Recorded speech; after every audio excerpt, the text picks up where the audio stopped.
And let's talk music. You know, for years, one of the strongest names on the R&B vocal charts was Teddy Pendergrass, the Teddy Bear. 8 Grammy nominations, nearly 20 gold records, along with many more platinum and multi-platinum records as well.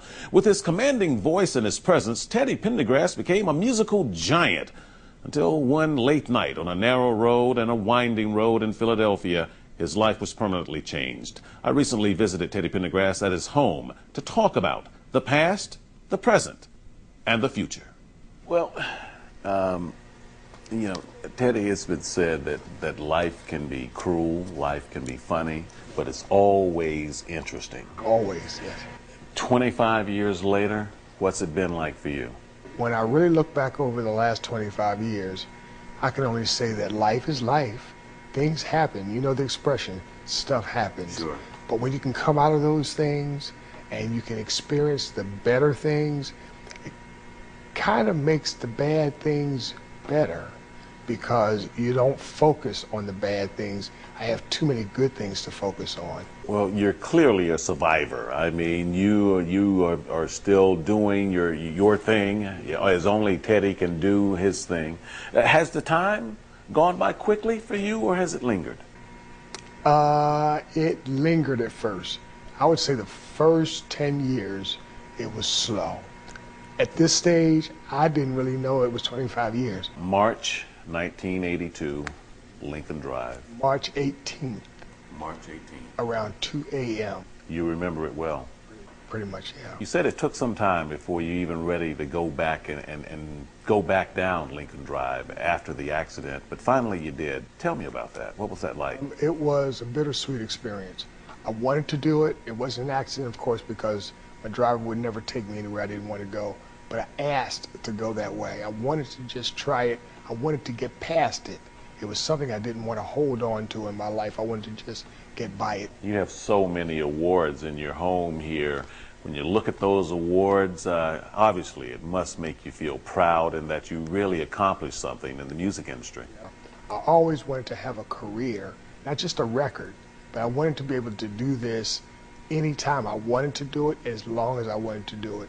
Didn't know how I was going to do that, but that was always my life's plan.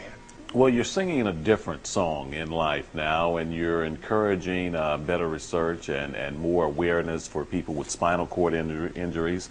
How important is this mission for you, and tell me about your plans for trying to foster this cause?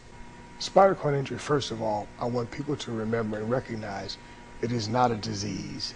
You can't cure it. So for me, it is something that I feel obligated to help those with spinal cord injuries realize their life's ambitions and be able to live life as productively, independently, and productively as possible through education and employment opportunities. We lost Christopher Reeve. He had become the person out front on a lot of these issues because of his celebrity status, and he was able to attract a lot of attention to that. Christopher's gone now. Have you thought about stepping up more on a national front? Because certainly you have the recognition and people will listen to you. Let me be real honest. I was offered to do what Christopher did before Christopher, and I turned it down because I don't want to foster cure. I don't think that's a real thing to foster.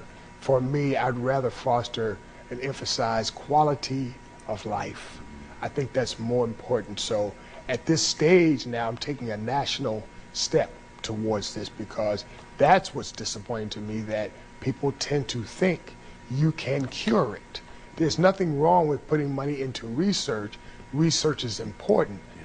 What do we do in the meantime? Do we sit around twiddling our thumbs that one day we're going to get up and walk? Or do we act like real people and figure out a way to deal with life in our current situations? Well, so I will never step up and step on the cure bandwagon. I don't do that. I'd rather be realistic. I'd rather live life the way life goes and try to figure out, okay, what do I do next to make myself happy, to feel a part of society? Then you've launched Teddy 25 with the anniversary date here, and you've got a big event that's coming up, where you're bringing in a whole bunch of stars to this cause. How's that going? I know it's going to be one fantastic affair. Well, you should know you're a part of it. Well, you're part of the Teddy 25 family, and very happily and very graciously grateful that you are. It is an opportunity for me to say thank you, publicly acknowledge, and thank some key individuals that have been there for me, that has helped me over the last 25 years. I really want people to know it takes a team. It's not just me just showing up and smiling, oh, there's Teddy Pendergrass. Glad you brought that up, Teddy, because I would be remiss if I didn't ask you this. You've got a lot of fans out there that still want to hear you sing. And you can sing, and you're going to sing during this Teddy 25 affair.